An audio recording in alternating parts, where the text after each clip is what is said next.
Okay, so now I can read my notes. Switch to speaker view. I'm not going to bother with that. Sit quietly for 2 seconds so that editing is easier. Copy the following links into the chat. Control copy. Where's the chat? Chat. Paste here. Whoops, that's a whole bunch of says. Okay, so I'm supposed to do that. I've done that. So now,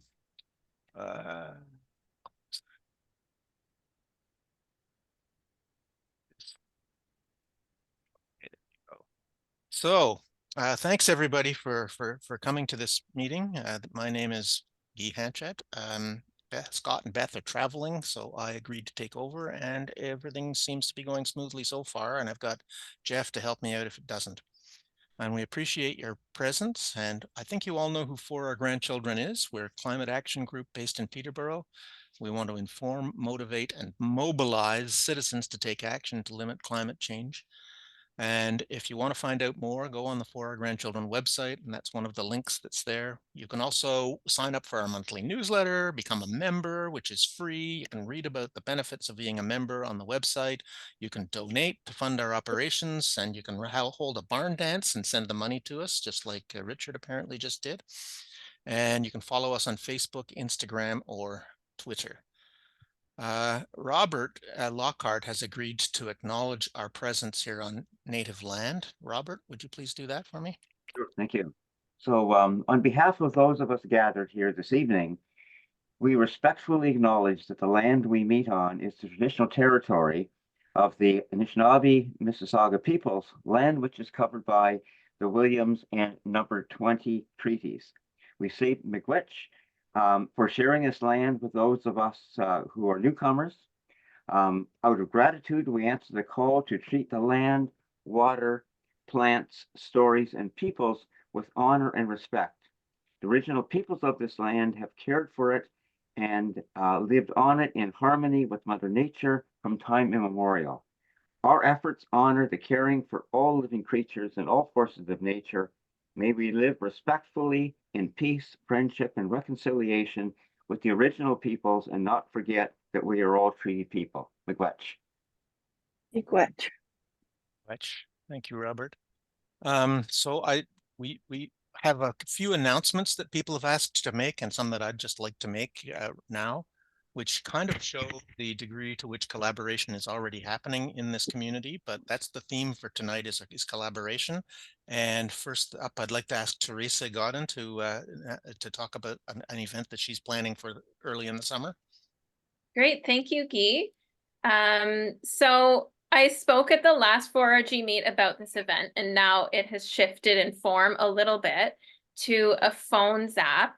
So what a phone zap is it's a Zoom event rather than in person, just like our 4RG meets.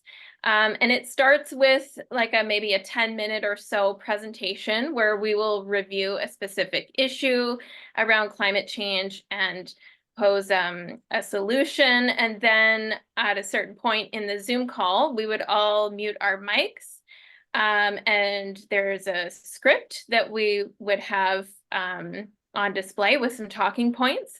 And we would all call a few specific politicians, targeted ones. So we would all kind of take that collective climate action together. And so the phone zap that we have been planning is around the theme of the Climate Aligned Finance Act, which we had a presentation in 4RGMeets earlier this year about, and it's kind of about the whole financial sector and sort of addressing the fact that they are still funding new fossil fuel projects. And so the Climate Aligned Finance Act is kind of a solution to that addresses that through regulations. And so we're trying to push politicians to support this and get it passed. So it's an opportunity for you to participate and take a climate action with us if you're interested. And this event has been scheduled for Monday, June 10th at 7 p.m. Should take about 30 minutes or so. So we should be wrapped up by 7:30. So yeah, we hope that any and all of you that are interested, please come and join us.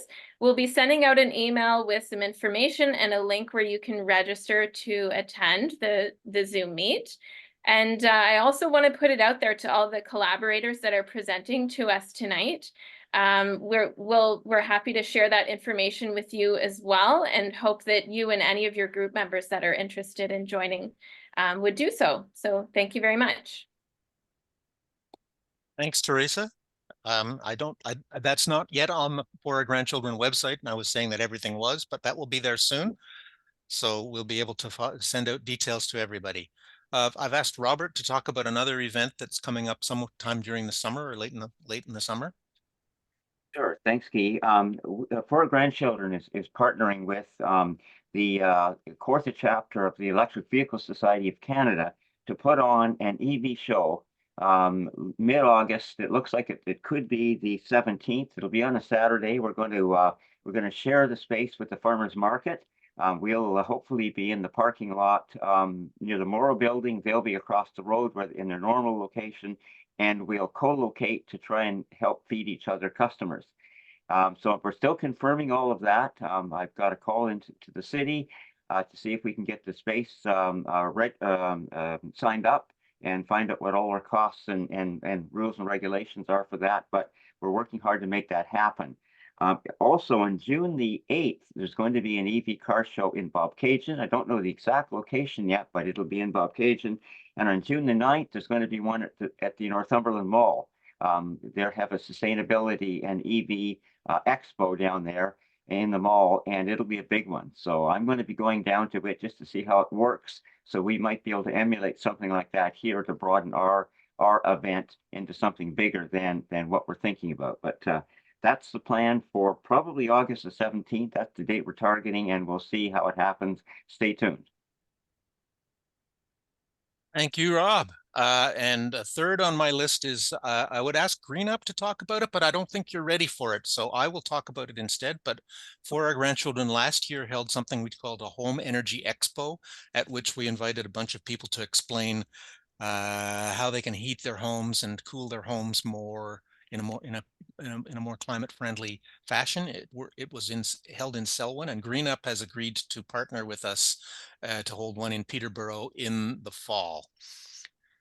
And a fourth item that I know about, and I'm saving the best for last, is something which we're calling the Seniors Day of Action.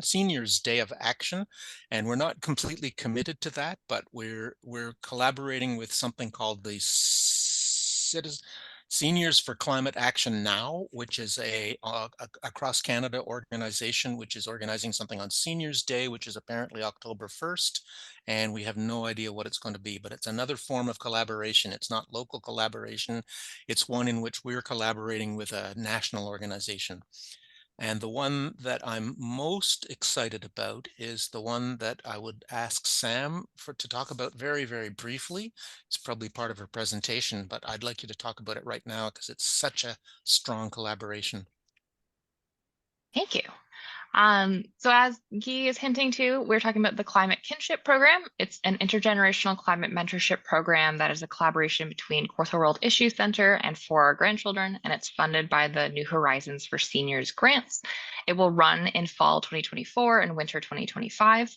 I'll give very, very brief details, and I will talk about this later during my presentation as well. But the program aims at pairing seniors age 55 plus with youth age 15 to 30 to address climate change and climate justice through learning and action in the local community. So we don't have a ton of details just yet. That's what Sarah, Quick's program coordinator, will be working on over the summer. But we're expecting some different marketing materials and the registration to come out in the next few weeks to the end of June, start of July. So more details about that can be shared later on. Thanks, Sam. So those 5 events to me show just the extent to which collaboration is already happening. So let's just move on from that. And we've got 7 people here who have agreed to present a little bit about what their organization's doing. And I'm just going to introduce them in the order that I have them listed here. And one is Camp Kawartha, and Jacob Rodenburg is here to represent Camp Kawartha. He's an award-winning educator, a qualified teacher with a master's in education. He's taught in the field of outdoor education for more than 3 decades. His passion is to find ways to inspire children to care for and protect the earth. Jacob has been the executive director of Camp Kawartha for 25 years. He teaches environmental education at Trent University and has published many articles on outdoor education, nature, and the value of outdoor learning. He also co-authored an award-winning book called The Big Book of Nature Activities with Drew Monkman, and has recently released another book called The Book of Nature Connection. And I can speak personally for the quality of the Big Book of Nature Activities because I've bought a couple of copies for my grandchildren so that they can have guided games to play when they go when they want to play outside. Jacob, over to you. Oh, what a nice introduction. Thanks. Now, I'm just going to share my screen. Can everybody see that? Yeah. Okay, and of course, I overdid it. I put way too many slides in, so I'm going to zip through them. So, I love this quote by Simon Ogunda. I don't know if people have heard it. He's a Kenyan youth worker, and he once asked, hey, instead of asking what kind of world we're leaving for our kid, we should ask, what kind of kids are we leaving for our world? And a lot of our work is focused on how can we activate, motivate, inspire kids to protect the land, protect the water, care for each other, stewardship. And so we do that through our camp programs, through our outdoor education program, visiting schools, training teachers, workshops. And what I want to remind folks is oftentimes we think climate change sort of exists. We got to solve that problem. But before we solve climate issues, we also need to think about our broken relationships to the natural world and to the living systems that nurture us. So how can we do that? And research has shown that kids are going to be willing to do something about a problem if they see it as personally relevant and if they feel empowered, so that we think about their agency. So instead of just saying, hey, there's a problem, kids, what are you going to do about it? We need to first get them to love the earth. So another way to think about it is environmental problems have always been about mitigating harm. So let's reduce our carbon footprint. Let's reduce how much waste we put. Let's reduce our energy. And that's fine and good. But kids, what are lacking is what good looks like, what's possible. So here's some things the camp is trying to do. We're trying to inspire people to know that you can create spaces where people in nature can thrive. You can showcase what sustainable living and regenerative living looks like, and you can engage in positive action at every age and stage of a child's development. So just, if you don't mind thinking about these words, agency, activation, empowerment, and hope, and really hope stems from knowing that you can do something right outside your door now. So that's why we got together with a whole bunch of different community organizations, the school boards, with the university, the college, and try to think about, well, what can we give each kid through each age and stage of their development to create a healthier environment, a better future? And so we came up with something we call the pathway to stewardship and kinship. Kinship, because our First Nations friends tell us that word stewardship has overtones of being the boss of, having dominion over it. And I think, from what I understand, kinship for them is that the living world is part of their family, their relatives. And what a lovely notion that is. So I'm zipping through here because I realize this is a half an hour presentation compressed in 10 minutes. So really briefly, what we've been doing is saying, okay, can we find certain things that kids really gravitate towards at certain ages? And can we give them activities together as a whole community that are likely to inspire and activate them? We call those landmarks. Can we show them resources to help make that happen? And so we have. And we created a book, which is now out. And in fact, the publishers of my previous book have asked Kathy Dewick and I to write a more formal book, which we're doing now, which will be out next May, about this. So it's saying as a whole community, we can foster a sense of stewardship. So I was going to go through some of these, but I think you get the idea. And as kids get older, first of all, they can maybe plant a garden. They can learn to tend for animals. They can learn about what lives in their neighborhood. That means, our community is more than just houses, buildings, people. It's the living world around us. And they can learn about citizen science, and they can find out about their carbon footprint, and they can rehabilitate something damaged. Anyway, there's a website that has all of this on there and tons of resources for families. And that's what the little booklet we put together, it looks like now. What's kind of cool is that with over 50 organizations, we thought we might achieve 10,000 landmarks by the time that the grant was over. We got an Ontario Trillium grant. And a landmark is either a family or a school saying, hey, we did this with our kids. That's one landmark. We got over 62,000 landmarks. There's an incredible amount of engagement in our community. We just recently put out a documentary called The Wild Path Home, which has earned some awards, and it's half an hour long, and it just explains that vision of working together as a whole community to activate and empower stewards. So I have some information about where you can reach that. Just a few things we've been doing recently. We have a negative carbon health center, and thanks to the Morton family who helped with that. And the carbon, it just shows that if you think about the materials used in construction, they can sequester more carbon than it took carbon to build the building. What a lovely concept that is for kids to understand, that there is ways that you can build in a much more responsible manner. So some ways that maybe 4RG can help is we ran out of funding, but maybe there's ways that we can work together to keep the funding going. Maybe there's a way that, some older folks who are retired have time on their hands. And one of the barriers to getting kids outside and engaged with nature is that there just aren't enough volunteers. So maybe you can help with that.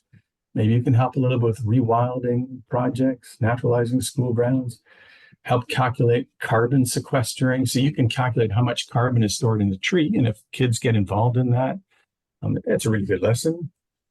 Advocate for green living buildings. Those are just a quick brainstorm that I had. There you go. Did I do it under 10 minutes? I have to ask the hammer. I think so. You're right on time. Okay. So Jacob, can you, those are really good ideas. Can you provide us with some links that we can post on the website after this event is over, so that we can have a lasting record of what these opportunities are? Sure. It's in the slideshow, but what I can maybe just consolidate them in a quick email to you. Yeah, thanks a lot. Thanks, Jacob. Anybody got questions for Jacob? Okay, I don't think so. So let's move on. Dorothy Taylor from the Sacred Water Circle. Dorothy is an elder from Curve Lake who's always been so generous with her time for me and for other people. She's always been there to lend a helping hand whenever I've asked her, either through For Our Grandchildren or with other causes. Dorothy, I'm so happy that you're able to join us tonight. Fantastic. Thanks for the invitation. I really appreciate it. I really hold the For Our Grandchildren in high regard. And so I like to start my presentation by introducing myself in my original language, which is Mississauga Ojibwe. And Mississauga Ojibwe is the original language of the land. So I would like to say, Nahau Bosho, Nindendaganak, Nimkika, Beneshi, Quendish, Nakas, Wabagog Dodam, Ashkikamong Donjaba. So what I just shared was, I called you my family members because we're all related in the, oh, somebody's calling me. We are all related in the circle of life. So, lost my track. And also I told you what my native name is, which happens to be related to the thunder. There's a thunderstorm coming into Curve Lake right now. And my clan is the White Porcupine, and Ashkikamong is the traditional name of Curve Lake. And I'm representing the Sacred Water Circle, we've became it's a volunteer organization. It's not really a formal organization. We're all volunteers, and we get together at third Wednesday of the month. And we've been together since 2010. We held our first event in 2011, and we worked towards having our main event, which was in 2014, where we brought in Indigenous, our highly esteemed spiritual leaders from Turtle Island and even South America. And at that time, we asked them, we asked those elders, you know, how can we work with the water? What can we do? Give us a timeline, give us a project. And basically what they said to us was, if we're to bring balance back to the world, balance begins with us. So, you know, personal self-love. So when I go into the schools, I spend a lot of time in the lake, let me see, what's it called? It's Lakeland Lindsay School Board. And yeah, so I'll make presentation to like the whole school at once in the year. And sometimes I'm talking up to 500 children at once. And basically I talk to them about water and about the Sacred Water Circle. And just incidentally, our vision statement for the Sacred Water Circle is inspired by Indigenous teachings, leading with prayer and ceremony. The Sacred Water Circles is working towards balancing our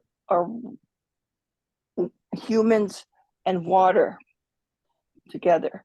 And so that's what we do. And we're working both, not only at a local level, but at the governmental level. So we work with municipalities, federal and provincial governments. And we've had the most success with the Peterborough County, the Peterborough municipality, and they call us in when they do any kind of work with their any to do with things like marshlands and any other wastewater type of projects. So I'm working with them at the moment. The Sacred Water Circle is, and so we go into the schools and we make presentations, and I hold a water ceremony, which is a prayer for water. So, and then I say to the students, you know, if you're near a body of water, you know, show gratitude towards the water, a gratitude. So just say thank you. You know, if you're swimming in a water, whether it be, you know, swimming in a lake or whatever, canoeing. So in that way, we believe that if we show gratitude towards the water, we will fall in love with the water. And if you fall in love with something, you want to keep it safe, you want to help it. So this is what we're trying to promote. And we also we have a message of hope, because most of the young people I'm noticing, they're kind of afraid of the future. And the elders have told us not to be afraid of the future, that everything will be okay. And the Hopi people in particular have told us this. And to us as Indigenous people, we hold the Hopis in highest regard, because they actually live in the center of the most industrialized city in the country in the world, which is United States. And they still live their traditional life, which is daily, weekly, monthly, yearly ceremonies to keep the balance of the world. And they're so powerful in their prayer, their belief, and their ceremonies, that they can actually grow corn in the desert where they live. So that's what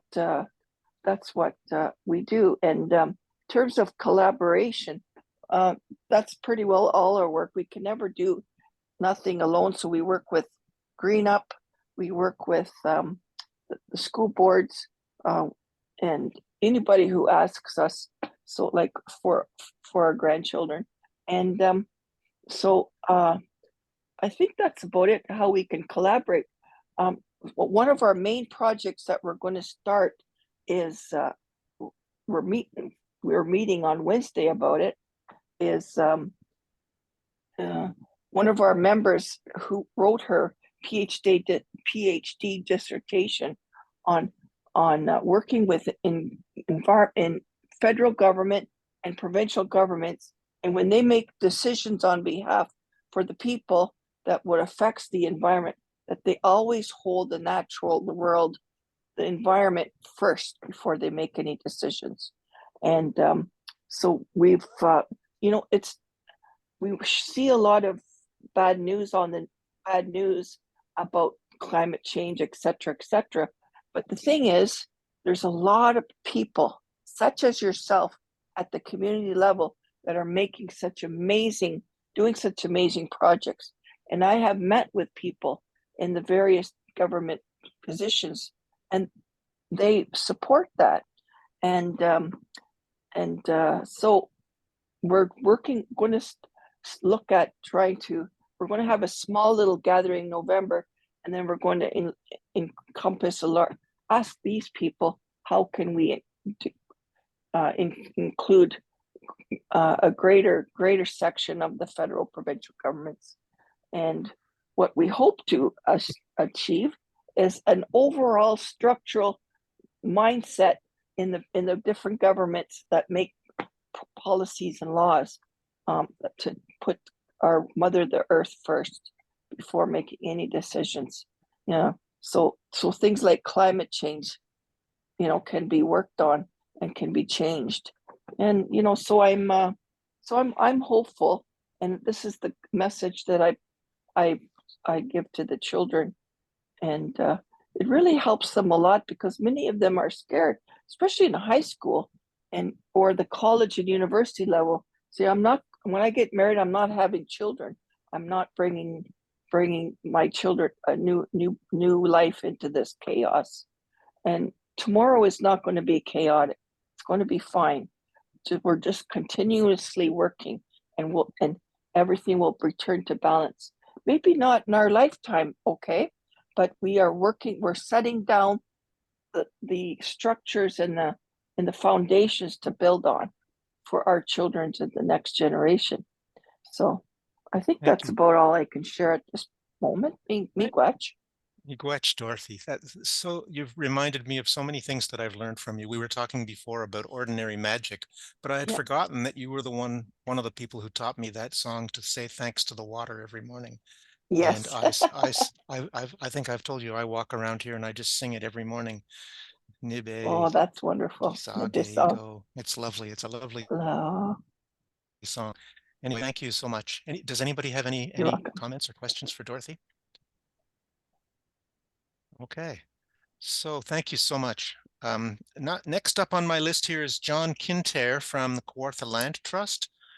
He's the executive director of Kawartha Land Trust, which is a vibrant and growing regional charitable conservation organization serving the Kawarthas.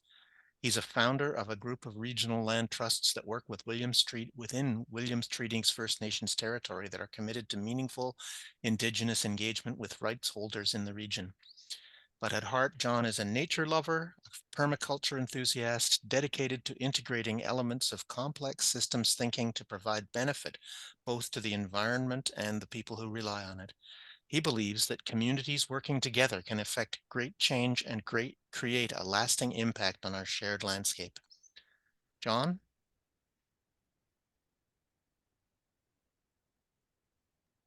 Thank you very much. That makes me sound like a geek, that introduction, but that's okay. I'll show you some geeky solidify it. But thank you so much for the invitation to come and speak, and Miigwech, Dorothy, for sharing that story with us. I don't know how I follow that, so I'm going to get boring with facts and figures instead. So I just I'm representing Kawartha Land Trust, and I wanted to highlight a few things. And I think there's been a lot of misconception over the years about the fact that climate change and biodiversity conservation are completely different things. And then humans, to Jacob's point, are a completely third different thing, and never these things shall meet. And I think there's been really hopeful movement in the conservation sector recently to realize that you can't look at biodiversity without also thinking about climate change. And there's been interest, movement in the climate change sector to realize you can't look at climate change without thinking about biodiversity. And slowly, we're all coming to realize what Dorothy and others know, which is we can't look at any of that without looking at people too. So our latest strategic plan kind of gets into some of these things and lets us as an organization and kind of guides us as an organization to think about more than just what people might know us for, which is we get land and we lock it up and we throw away the key. And that's really not what we are anymore. So in addition to a kind of expanded vision and mission, strategic priority around climate, and we recognize that natural climate solutions are essential and they're part of the work that we do, and that we can do that in collaboration with others and with focused action in those areas. And so coming off of the strategic plan, we applied for some funding through the Nature Smart Climate Solutions Fund, back awarded a $1.7 million grant over 5 years to do some work in that area, which was really fantastic. So one of the things that work let us do was to do some mapping. And I just got a note here that my internet is going disable and it's lightning outside my window. So hopefully we'll stick with the connection here. But it allowed us to do some mapping. And so we kind of took our service area, which is this black outline. We excluded some gray areas, which is the provincial parks and the water, because the water doesn't sequester a lot of carbon, although you could argue that. And we got some research done. So we said, well, show us where all the carbon is stored in above ground biomass across the Kawarthas, and got this beautiful layer of data. And then we said, well, okay, show us where all the biodiversity is from the Kawartha's naturally connected preferred scenario. And we got that great layer of data. And then we said, well, now show us where's there the most risk of losing that land to development or to aggregates or to agriculture, using the IUCN threat classification values, and kind of added that to the layer. And we said, okay, much smarter than me, do some weighting, do some different scenarios and things, and tell us, well, where should we be focusing our efforts of action? Because ultimately, as an organization, that's what we do. And we get this final layer of the blue here, where the darker blue is kind of the higher priority areas in terms of more carbon at more risk than others. And so this has become another planning tool that we use at Kawartha Land Trust when we're looking at properties to protect, when we're looking at funds to raise, when we're looking at stewardship activities to take on. Right in the middle of the map here is Big Island. And just off to the side of Big Island there, you can see this nice little blue section. And so that was a property that kind of caught our eye, and it was one we had been working on for a while. And it turns out that we were able to purchase that property late last year, and it's now known as the Hammer Family Nature Reserve. So for those of you who know Pigeon Lake, here's Bobcaygeon off to the side here. There's Big Island up here. And all of this area outlined in red, it's about 1,400 acres of land that we've managed to protect with 1.5 kilometers of shoreline along Pigeon Lake, and some beautiful, beautiful different types of habitats and things within it. By protecting all that above ground biomass, we've managed to ensure that the whole bunch of carbon doesn't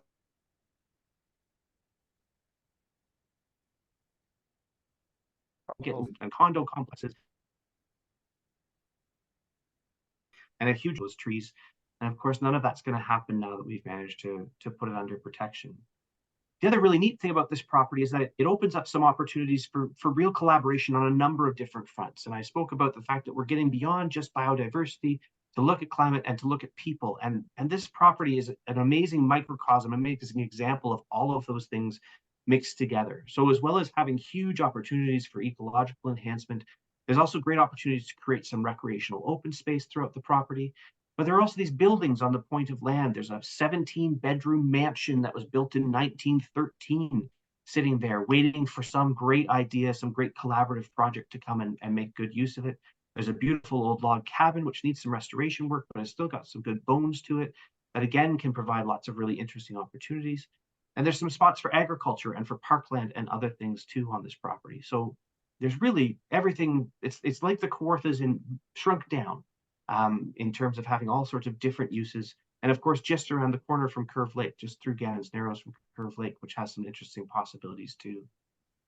So all of that kind of comes to the question, well, how can we collaborate, which was the point of this all? And so, there's a couple of things. One is that we have recently launched this program called the Regional Conservation and Climate Partnership Program.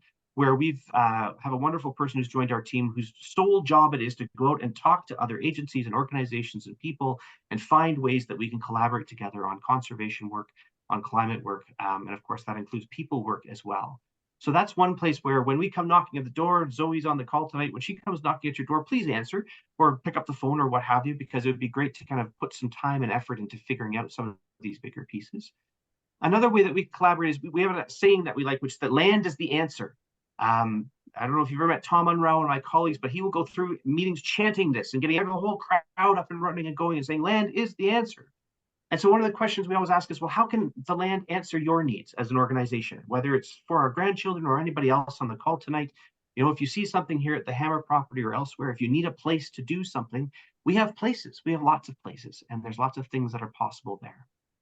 A third piece is that, you know, we need expertise to help us kind of develop our natural climate solutions action plan. We know there's more we can be doing, both in terms of our securement targets and our stewardship work, and we love to win knowledge for these things to make sure that we're doing the most that we possibly can. And then the fourth thing that I wanted to highlight tonight is something called our Passport to Nature program. And this is a program of introducing people to nature in a variety of different ways, sometimes on the land and sometimes from their own homes and sometimes in their backyards. But one of the things we wanted to offer was to say that if your organization, and certainly 4RG's had some great ones, if you do webinars that you think people would be interested in seeing or seeing the report, and you'd like them to get a larger audience, we can pass them through that. So I'll stop it there. I've promised Jacob that I'd go fast so he can have more time. Thank you very much. Wow, thank you, John. That's really great. I'm seeing a theme coming up here between all these things, but I'll save that for later. Anybody have any questions for John? Okay, thanks. Next up is Alyssa Scanga from Sustainable Trent. Alyssa recently graduated from Trent with a degree in environmental science with a specialization in climate change science and policy. In the fall, they will be starting graduate studies focusing on climate and energy transitions on the local scale. Alyssa organizes for climate justice and fossil fuel divestment with Sustainable Trent, Climate Justice Durham, and Change Course. Don't ask her about her 3 cats or fungi unless you're prepared for a very long conversation. Alyssa, I won't ask you about your cats. Yep, 2 of them are right here, so hopefully they don't walk in front of the camera while I'm presenting, or hopefully, depending on how you feel about cats. Do I have share screen abilities? Yes. Okay, awesome. I hope that you are able to see this. Yes. Yes, we see it. Awesome. Okay. Slideshow. Okay, cool. So I was told once to put mostly pictures in slideshows, and I've not been able to stop doing that. So a lot of this is going to be just pictures and me talking. But if you need things written down, you can ask me about it afterward, and I can send you it written down if that's easier for you. So I'm here for Sustainable Trent. So a bit about Sustainable Trent. We are the levy group at Trent advocating for environmental, social, economic, and cultural sustainability, environmental justice, and Indigenous sovereignty. We're non-hierarchical. We run on a consensus-based decisions model, and we are a kind of group under the umbrella of the Kawartha World Issues Center, and I know Sam is on the call. So hello, Sam.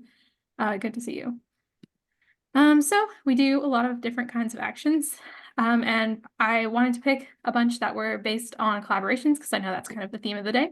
So we did we do lots of educational events to get students more knowledgeable about Earth and the environment. So we did a turtle tour of the Ontario Turtle Conservation Center. And this is a picture from a collaboration we did with Trent Outdoors, learning about the history of Jackson Park. And then talking about the parkway that keeps on getting shut down and then coming back to discussion. And can we just let it die already, please? We do some outreach with the Trent itself. We talked a lot about over-salting on campus with facilities this year. And this is a picture over here from a discussion that we had, and we held it in the quick room at Trent. And it was a discussion on how you can be an environmentalist without necessarily being like the perfect environmentalist, completely zero waste. So lots of outreach and learning with students. We collaborated with 4RG and Quick on the climate strike in September, or it was October actually, because it was Rosh Hashanah, right? So it was a good turnout, and you can see there's Mel from 4RG here and Sam and I. So that was a really awesome initiative as well. And we also have, this was our most recent initiative right before school broke for the summer, which was trying to reduce the amount of waste that students were generating as they move out of residence, because a lot of the time students don't have the space to bring things home, especially if they're international. So a lot of really useful things, food, mini fridges, lots of like more bulky things will get just thrown in the dumpster. So we had some tables that we were diverting a lot of waste that the students didn't want and people could take it. And then we had a little pop-up in the student center. So that was a collaboration with Sustainable Trent, Trent Housing, the colleges at Trent, and facilities as well. That's me looking into the dumpster by Lady Eaton College. And then we've also done the collaboration with Trent Oxfam on doing a teach-in about fossil fuel divestment at Trent. And then this was a separate teach-in about divestment and what it means to take money out of a industry that is causing harm and what that sends, and then reinvesting into something that it represents your values better. So this was another time we did a collaboration with OPERG Peterborough on divestment. And then going forward, I'm trying to go decently quick because I know there's lots of people that want to talk today. Going forward, we're really focusing on making more connections with different community groups that will last longer than when individual organizers at Sustainable Trent graduate, because there's a really high turnover in Sustainable Trent based on people will graduate and then organizers will leave. So the capacity of the group fluctuates a lot. So we're hoping to build some more connections so we can have some of those relationships be more stable. And then also we're hoping to focus more this year on fossil fuel divestment, which has been a campaign goal at Sustainable Trent for longer than I've been here, but we still haven't won it yet. Ideally, that will be coming anytime now, hopefully. For the fall, we're hoping to start the campaign anew again. And ideally, we're going to be focusing a lot of our efforts on alumni and then withholding alumni donations to Trent until they get their money out of fossil fuels. So that's all still in the works, but community support on that would be greatly appreciated. And yeah, thank you. I put the Instagram and Twitter and email for Sustainable Trent on this slide. And I know there's a Facebook going around and a website. We don't have the login to that anymore, so it's not really being updated. So if you're trying to get a hold of Sustainable Trent, these 3 ways are the best ways. Yeah, thanks for having me to speak. Thank you, Alyssa. And I want to, speaking for myself, I would really love it if there was a sustainable way to access Sustainable Trent, because we've experienced the turnover that you talked about there, and in trying to get in touch with students after they graduate, all the way back to, I think his name was Julian Tennant, who was running the Divest program 10 years ago. Yeah, I think he's in this picture here. This was an old picture from the presentation to the Board of Governors about divestment. Anyway, when he left and he went out west to be a lawyer. Yeah, he went out west to be a lawyer, and we lost track. So that would be the best thing we could do, is to have some more stable connection. And I think Rosemary had a question for you as well.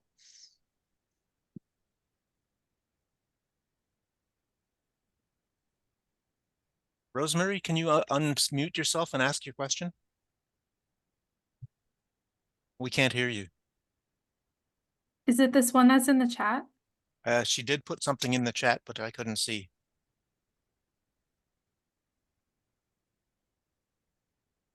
I'm going to assume that it's the one that's in the chat. And yeah, I would say that is, there's kind of a disproportionate trend of having women and femme-presenting queer people do a lot of the kind of organizing work. And yeah, I would say that reflects a lot of Sustainable Trent as well. And definitely reflects Change Course, the other organization I work with, which has no male staff now that I think about it. It's only women and non-binary people. So yeah, there's definitely represent a lot of women in environmental organizing. And wondering why there's not as many men. Is it just maybe people aren't as socialized to take on some care work? How can we switch that? I don't know. That was kind of some rough thoughts. I hope that answers your question, Rosemary. Yeah, Rosemary, you've probably noticed the same thing as I do when I go to one of Cam Douglas's classes, that 3/4 of the students are in his classes are women. And I ask every time, but I never get an answer. So thank you very much, Alyssa. And maybe we can find a way. Where are you going after this year? Are you going to still be here? Yeah, I'll be here 2 more years for my Oh, good. master's. So So we hoping can to build figure it. some more sustainable Excellent. ways that we can stay in touch even after I graduate. Excellent. Okay, thanks. Can you stop sharing now and we'll go back to my notes here. So Kawartha Lake Steward Association, Bob Bailey's here from the Kawartha Lake Steward Association. After finishing his PhD at Western on Lake Erie mussels in 1987, Western kept him on as a prof of biology for 20 years. Then he went to Cape Breton University and as a professor of biology, came back to Ontario as a senior academic administrator at Ontario Tech University, and since then has been a professor of science at Ontario Tech, where his teaching includes two-eyed seeing, Indigenous and Western science. Bob's been on the board of the Kawartha Lake Steward Association since 2020. Bob. Thanks very much. Great to be here, and great to hear other conversations, other presentations, really learning a lot and getting excited about what's going on around here. Yeah, thanks for the opportunity. I'll just spend a few minutes talking about KLSA. Probably more than a few of you have some familiarity with us, and my chair, Ed Leardom, somewhere out there. I put up the link to our website if you want to learn a little bit more about us. Just have a couple of slides to talk about what we do, but really, before I talk about them, I think you can see the website now, but anyway, yeah, our real emphasis, I would say, and the thing that really excites me about KLSA is community science. And that's people like the people around this virtual table really participating in what I've come to learn is real science. Oftentimes I'm in the aquatic ecology sort of academic world, as Guy was talking about. And oftentimes community science has been, I think, mischaracterized and undervalued as it's great because it really engages the community, and the pros can't really afford to do what needs to be done. But I think it's so much more than that, and that's why I was really passionate about getting involved with Kawartha Lake Stewards, because their raison d'etre is really about the community being involved in programs and research and monitoring that goes on in the Kawartha Lakes. I put up a blurb there. I think you can see. You don't really need to see my calendar, I guess. About our spring meeting, which is just in a couple of weeks at the Buckhorn Community Center. And at that meeting, we'll release our annual report, our 2023 annual lake water quality report, lake health, a delicate balance. So please come along to that if you can. If you can't, you can download our water quality report at that website I gave you the link for. So just a couple of words about some of our programs, some of the ways that our volunteers, which are community members from across the Kawartha Lakes, get involved. We put out last year a second edition of our aquatic plants guide, very popular. And I can tell you, as an academic, I use this all the time with honors thesis students and such doing research in the Kawartha Lakes, grad students. It's a wonderful resource. We'll have lots of copies at our spring meeting, and yeah, be sure to pick one up if you're interested. A couple of other examples of programs that we undertake. Guy and I were talking about at the beginning. He's He's one of our sampling volunteers for our E. coli sampling across several lakes in the Kawarthas. 4 or 5 times a year, volunteer samplers sample at a variety of sites for E. coli.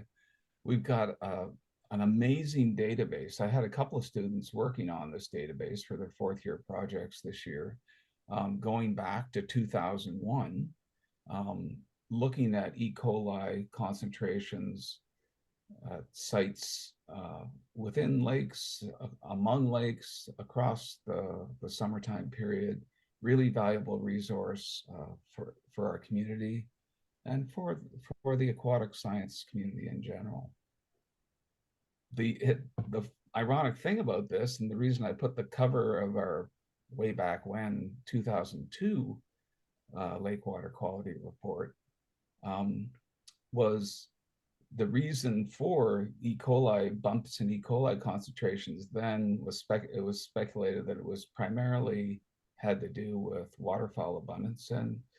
And as far as we've been able to tell by our research, we haven't done the sort of genetic analysis that some labs are doing. That's still largely the case. Although, as you can see in the slide, there's other suspects. Another thing, it's not our program, but we certainly facilitate Kawartha Lakes folks taking part in it, is the Lake Partner program that many of you have heard of. It's a partnership between Federation of Ontario Cottage Associations and the Ministry of Environment and Climate Change and conservation planning. I forgot. The province doesn't use that phrase. Sorry, minor political comment there. But anyway, there's a great data set here as well about nutrients and clear lake water quality. Again, it's gone back 20 years and is a gold mine of knowledge about a lake that you might be interested in, or lakes that you might be interested in, as well as lakes across Ontario. I had one student this year who compared what was happening in Kawartha Lakes from the LPP data to lakes in other regions of Ontario. Finally, I think he was talking about a temperature monitor logger that he had on his dock or his canoe or a rock beside the canoe. But anyway, a great program that Brett Preguno, one of our fellow board members, Brett's managed this program for a few years, where we look at changes in water temperature in 2 very different ways, really interesting ways over the past several years.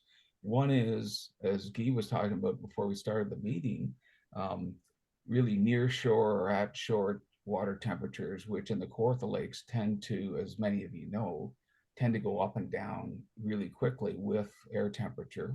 But the other thing we look at, and it's probably going to be a somewhat more stable benchmark for climate change, is the water temperature as you go down into the lake. You start at the surface and you're looking at kind of a cross section of the lake in these 2 plots that Brett has made, and looking at how the water temperature, everybody's experienced, when you're swimming in a lake and your toes are cold and your shoulders are warm. So you're reaching that point where the water's really dropping in temperature as you get deeper. And that affects the oxygen in the lake, and that affects who can live in the lake or what can live in the lake. So we're really interested in what that looks like in a number of the Kawartha Lakes and how that might be changing in relation to climate change over the past several years and over the next several years. Finally, a really exciting program, and we've just bumped that up significantly with the help of an Eco Action grant from Environment and Climate Change Canada, is our Natural Edge program. And I don't know if there's anybody around the table who's taken part in this, but this is when we help folks that are landowners on shoreline properties to rehabilitate or remediate a shoreline to better act. As most of us know, what's happening on shore is really affecting the water quality of a lake. And so planting vegetation and softening up shorelines a major part of this Natural Edge program, which board member King Ong is responsible for. And really exciting. We've done a number of properties, got a bunch more planned for this year.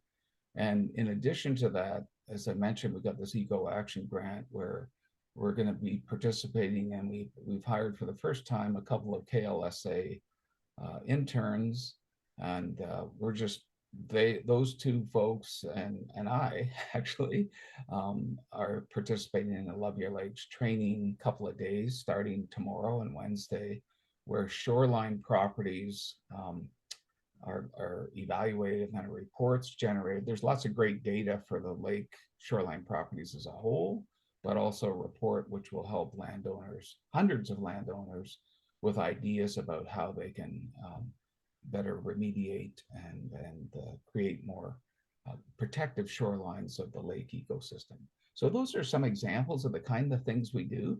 But the most important thing, and I think Ed would agree with us, for us is true involvement, I would say, engagement of our community, those that have an interest in, a love for, a passion for the Kawartha Lakes, in getting involved in monitoring, research, rehab programs like Natural Edge. We really seek to engage our community truly, and really our shared interest is the health of the Kawartha Lakes ecosystems. So thanks for the opportunity to help let me share that, and happy to answer any questions or build some collaborations. I can already feel some collaborations coming on as I hear folks talk. Thanks. Thank you very much. Thanks, Bob. That's great. And I'm the thermometer that I threw in the water that tipped over my canoe proved my canoe was defective was just attached to a big rock, and the rock pulled me in. All the kids on the other side of the river were laughing at me. It was pretty embarrassing. Anyway, anybody got questions for Bob Haley, how to get involved with the citizen science or any of the activities of Kawartha Lake Steward Association? I have a question. It's Dorothy Taylor. Hi, Dorothy. Hi, Dorothy. Hi. Yeah, so when I was working for Curve Lake about 10 years ago, we did a shoreline study in 5 years in a row, and it turns out that Curve Lake shoreline is the least developed in the whole Kawartha Lakes, particularly on the Shamong side. So what this project that you're working on about how we can restore the shoreline, because that's where most of our fish spawn apparently. So it's very important to have our shoreline change in shoreline development. But another thing I was going to ask you, Curve Lake has sent us out a warning not to eat the fish, not to eat it, but to give us guidelines on how much fish that we can actually consume because of mercury poisoning. So how does mercury form in a lake where there's no industry, like buckhorn and Shamong? Yeah, it's been a challenge, I would say. Well, since I worked for MOE when I was an undergrad, so you know how long it's been a challenge. So mercury can form in a lot of cases really due to aerial transport, and then the conditions that are set up in the lake, depending on the chemistry and that sort of thing. I'll tell you when it's a real problem, and I always kind of gulp a bit when people talk about hydro dams as being kind of a way to generate green electricity, because I'm sure you know this, Dorothy, others might, that when you dam a river, a major river, and the flooding that takes place, that's an ideal environment for what's called methylation of mercury. So it makes it available, it gets into the food chain that way. And that kind of thing can happen very distant from industry that's actually generating the mercury. Okay, good. Thanks for the answer to that. Thank you. What a good question, Dorothy. Anybody else? Is that Natural Edge program still going on, or is it wrapped up? Yeah, no, it's still going on, and part of our Eco Action Grant part of the Eco Action Grant was this Love Your Lakes, our full participation in the Love Your Lakes program, but there's also support there for the Natural Edge program. So I forget, Ed might know, and he can maybe chime in. I think we're doing about a dozen or 16 properties this year. Thanks. I'm not sure to Bob. Thanks for that. Kim has the numbers, but at least 10 for sure this year. And as Dorothy was saying, and no offense to those like my friend Ed who are permanent. I mean, we've seen a transition. I think everybody knows in the last 10, 20 years to much more year-round residents, in addition to our Indigenous communities. And there's somewhat of a correlation there. When people build permanent homes, sometimes there's a tendency to do more shoreline reinforcement and hardening of the shoreline, and that's one thing that, our evaluation of the shoreline for ideas, as I characterize it as softening up the shoreline, because that's sort of hardening of the shoreline. And I totally agree with Dorothy. I'm somewhat familiar with the area. Curve Lakes probably should be the target for some of those folks, or some of those other areas in the Kawartha Lakes, because it can have a negative effect on the lake ecosystem for sure. Okay, thanks very much. I think time to move on to Kawartha World Issues Center from Sam Rockrune is going to speak to us. Sam is the executive director at Quick. She's a mixed race youth with a background in social and climate justice, particularly gender equality. Kawartha World Issues Center is a charitable organization that connects global issues to local initiatives. They create opportunities that can change how people understand the world and foster equitable and sustainable communities. They make change happen through three key program areas: community education, youth and school programs, and umbrella support for small and emerging projects. Sam. Thank you. I never remember what bios I sent over or what to include in a bio, so I didn't realize I had the entire quick intro in there. So thank you for reading that out. I threatened to edit them down, but I decided yours was perfect. So. Thank you. So as Guy was mentioning, I'm with Kawartha World Issues Center. We are a charitable organization. He read out all of the things about us, so I won't go back into that. But in 2024, we have kind of two really exciting things to mention. We are celebrating our 35th anniversary this year, so we have been doing some programming around that. And we just launched a new strategic plan with a renewed focus on empowering local change makers, especially youth, to take actions on global issues, creating a more just and sustainable world. A couple of projects that I want to highlight that I think will be relevant here, and then I'll talk about collaboration, because I think it's very, very rare that Quick does something without collaboration. So all of our projects will have some form of collaboration. Some upcoming projects, I've already talked a little bit about the Climate Kinship Program. So that's one that we are really excited for more details over the summer. There are a couple of different ways that folks can get involved, which are collaborative. If you're an individual who fit in that senior or youth category, you can join as a participant in the program. We are also doing collaborations through our steering committee, and a couple of folks here have probably received those emails and invites to join us to help guide the project.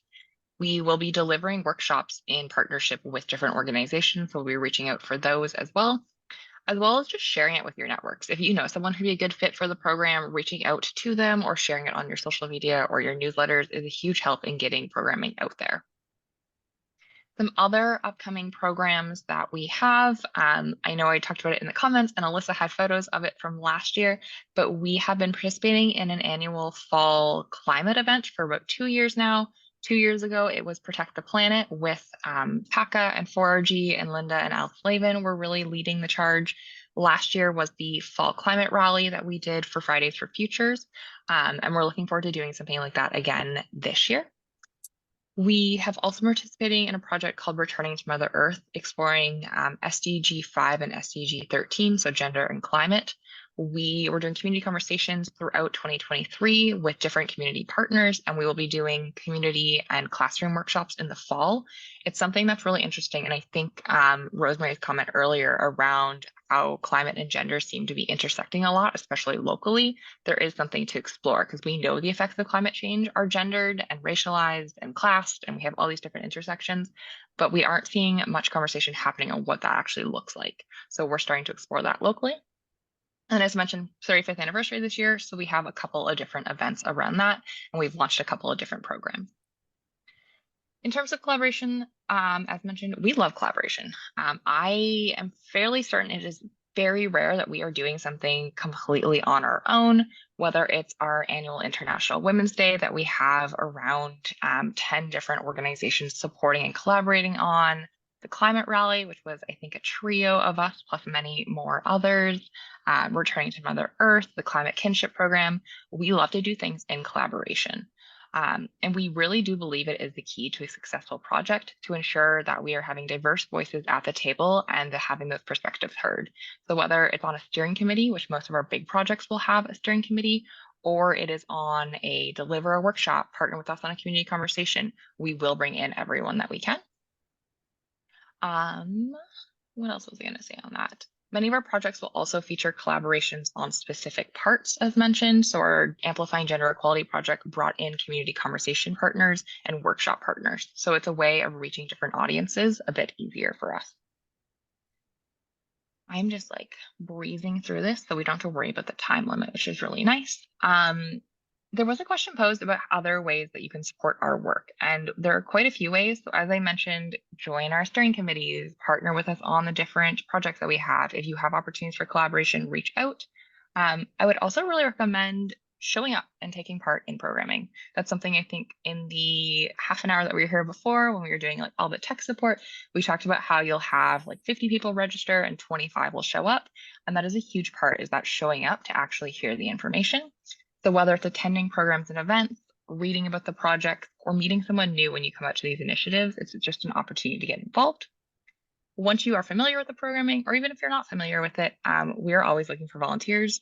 I'm sure most of the organizations here are nonprofits, charities, or groups that rely heavily on volunteers. So we love to see people engaged in their communities and taking part in helping to build it even stronger. Quick has many volunteer opportunities ranging from board members to event support, and sometimes shorter pop-up opportunities that can be just like a day of or a short project.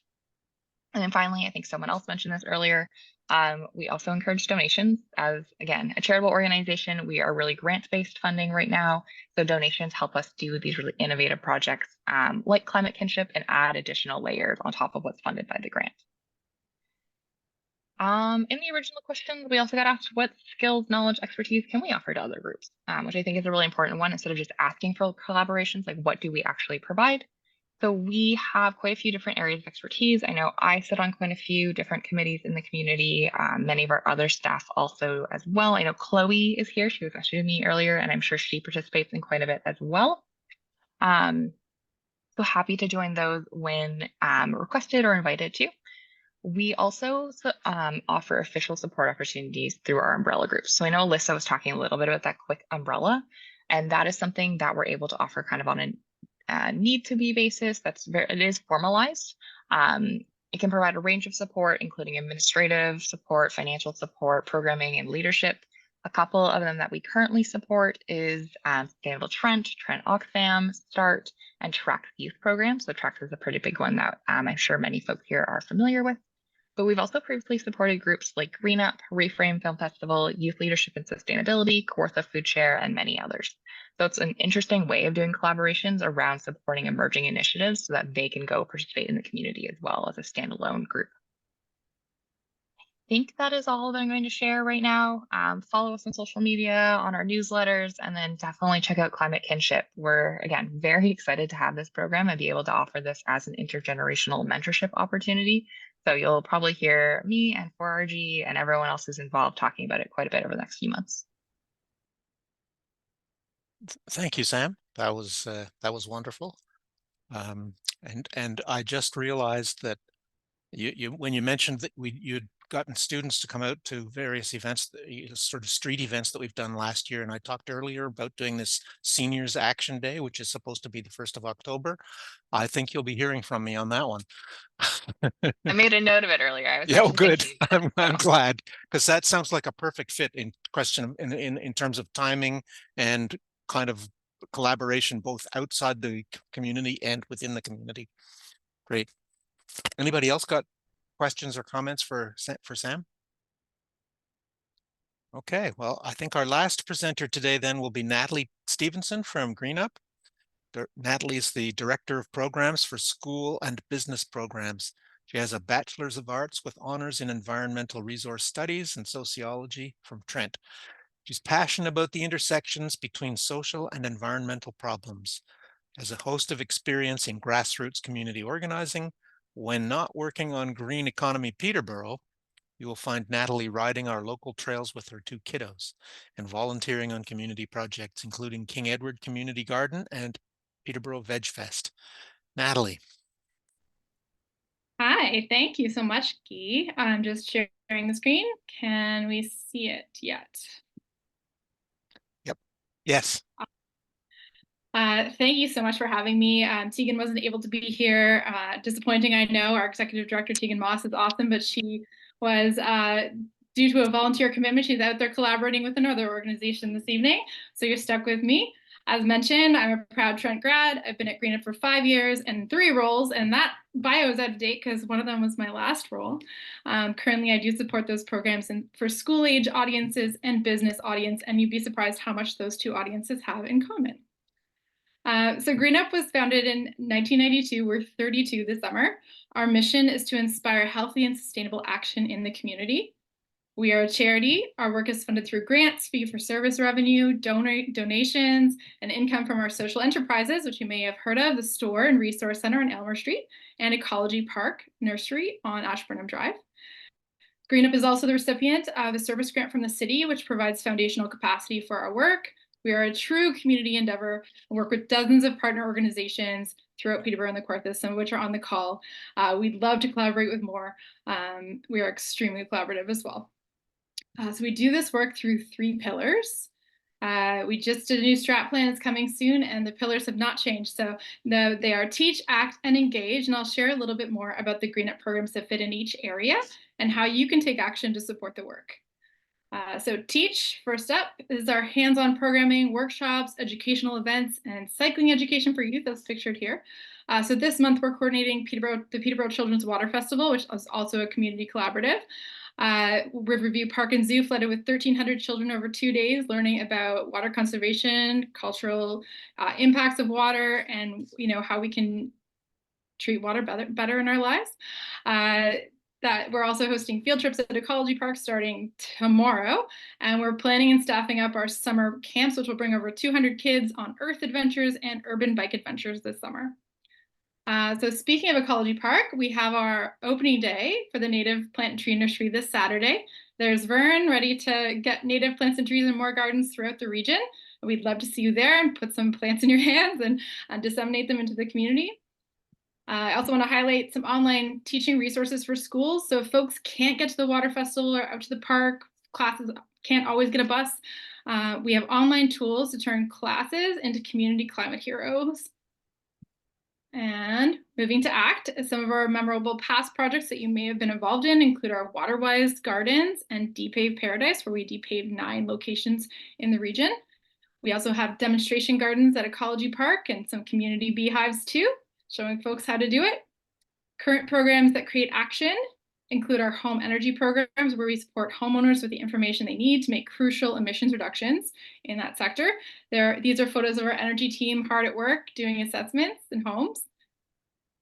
You can also take action in your garden with our rain garden program, which supports the installation of rain gardens. There's a subsidy available if the property qualifies. It's $1,000.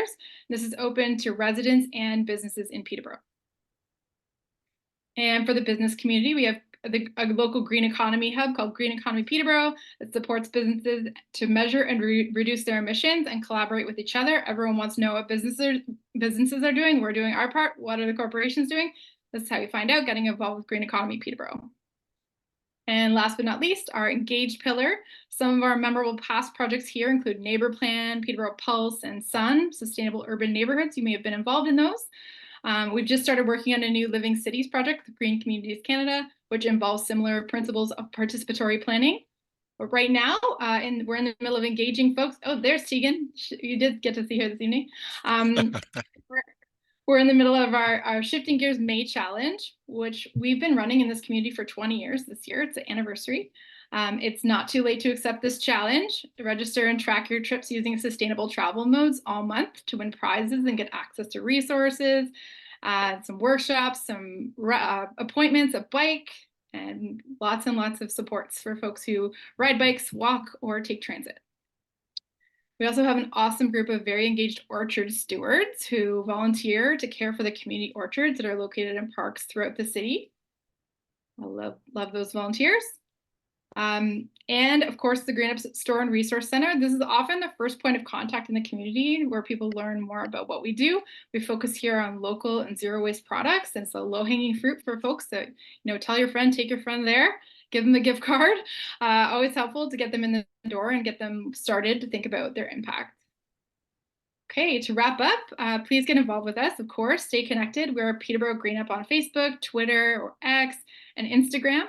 And to stay in the loop, subscribe to our newsletter, read our weekly columns published both in Kawartha Now and the Examiner. And of course, support us if you can by becoming a donor. We love our donors. We love our monthly donors because it's some funding, and just like Sam said, something you can rely on sort of to help fill those gaps, and so we can do projects that are more community-led rather than a funder leading the program. So our monthly donors especially, it's like funds we can rely on, even if it's only $5 a month, it's very much appreciated. Thanks. Well, thank you, Natalie. And it was no disappointment to have you instead of Tegan. That was wonderful. But I didn't catch exactly what the 3 words you said were about your organization, your slogan, but it our pillars. Yeah. So our pillars are teach, act, and engage. So engage is really the collaborative bit, but in lots of programs, it's a combination of the two. Businesses need a lot of education as well on what they can do. So we're teaching those folks. Not just kids. It reminded me a lot of the one that I claimed was ours, which is inform, motivate, and mobilize. There's a significant parallel there. And absolutely, I heard the word engage a lot this evening throughout the presentations. Okay, so we did have one other person who was going to. Oh, sorry. Does anybody have any questions for Natalie? No, okay. We did have another representation that was going to come from Sustainable Peterborough and from Anca Pascalou, but she's not here. I did want to put in a plug for her, although she's going to send us along what the material was she was going to cover. Sustainable Peterborough is the organization that is responsible for getting a climate change action plan approved by Peterborough City, as well as by every municipality and First Nation in the county. Back in 2016. It was a monumental piece of work that they did, and it's really great. And we're still leaning on it. When I go talk to council, I talk to them and I say, here's your plan. You already approved it 8 years ago. Let's move on it. In any case, Anca can't be here tonight, but she will send us in material that we'll have posted on the website. Anybody got questions for anybody here? Any comments? Shall we wrap it up? Thanks to the hammer, Jeff. He was able to keep us completely on time. May I make a comment? Yes, please, David.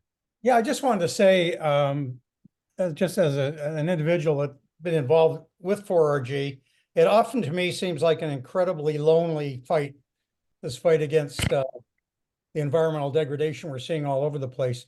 And it just makes me feel really good to know that there are a whole lot of other organizations and a whole lot of other people that really care about this. So, and I love Dorothy's comments because, about hope, because sometimes I find it very, very difficult to maintain hope with what's going on out there. And so I found it very therapeutic, and I thank all the presenters for that.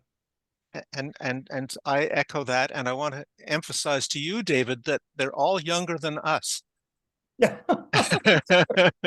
Which is one more reason to be to have hope. It Yeah. is really good. But there were a couple of other themes that I heard coming through here, and a lot of it was about teaching, where Jacob started off with teaching, and our mission is to inform, which is a form of teaching. And the Kawartha Lake Steward Association, they want to get people engaged by being involved with measuring things themselves and learning to care because they're learning about the environment. This was wonderful, and I would ask everybody has sent something to send it to me, and we will make sure that it's posted on our website. And I think the opportunities for collaboration are greater than I had realized. They really, really are. They're more than we had thought, and it's really encouraging to have them there. But what would Yes, the next Jacob. steps? What would the next steps be? Like, to move the collaboration forward. What do you think? How do you think? Well, that's a really good question, because I do want to talk about something we had where we had kind of a false start on getting a collaborative organization put together about 1.5 years ago. And I think we need to restart that. And I think what I'm going to do is just reach out to all the people who presented here tonight and say, hey, how can we get together and talk about doing something a little bit more structured and a little bit more formal? That sound like a good idea to you, Jacob? Yeah, maybe eventually setting up some committees, like those of us being more involved in education can get together, and Yeah. other more involved in particular actions, and that way, yeah, we can come up with a plan. Yeah, I think so too. Zoe, I think you've got a question. You got your hand up? I do. Yeah, I put my hand up. I am going to give another little plug. So I work with John Kintare, who presented this evening, and he had kind of mentioned that I recently was fortunately enough to be hired on with Kawartha Land Trust in a new role, solely based around the recognition for the need for kind of a dedicated convener for this collaboration that is so universally recognized as a need. And so I think John mentioned it, but I'll just mention it again, that we are just kind of at the early beginnings of a hopefully a formal organization or partnership called, the kind of working name until the partners are together and decide what they want the name to be, is a regional conservation and climate partnership.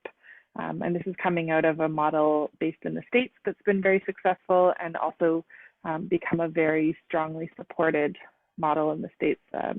They have a really good federal funding for these kind of partnerships across conservation and climate and agriculture and forestry, and recognizing that in order to do this work, we need to do it together. And so John and Tom and some other strong leaders within KLT and beyond have recognized that everyone is so busy doing the work that they're doing that the kind of dedicated convening work or coordination work like really needed its own role, because people are very busy, and kind of coordinating off the side of their desk is challenging. It's really, as we recognize in our organization, it's very important, but it's not always urgent, and so it doesn't always get priority. So anyways, all this is to say, I will be reaching out to many of you, and my sole role is these kind of relationship building and connections. And so I can share my email as well, because I'm happy to take on the work of finding those synchronicities, finding those opportunities to work together, and support a structure of that, and have a full-time job dedicated to it. So it's so yeah, I'm happy to do that.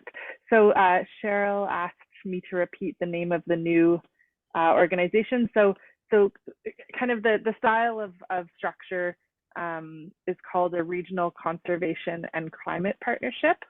In the States, they call it a regional conservation partnership, but as John kind of recognized, that we need the climate and the conservation pieces to be recognized as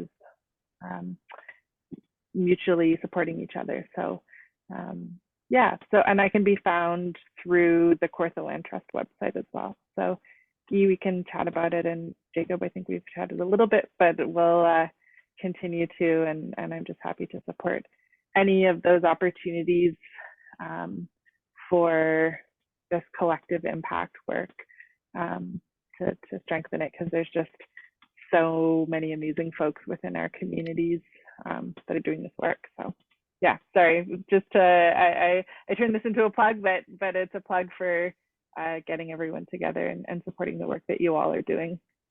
Well, it seems to me an incredibly appropriate plug for answering the question that Jacob just asked. So I'm not sure, but I think I'll communicate with the people who are here as presenters and their organizations, and we'll see what we can do moving forward. Yeah, and yeah, great. Anybody else? I'm so amazed by this group of people that we have gathered here together. It's wonderful. Thank you so much.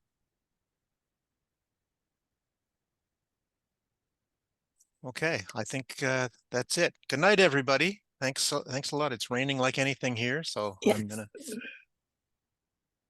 Good night, all. night. Nice to see you all. Good night, everybody. Thank you. Thanks everyone. Take care. Thanks, team.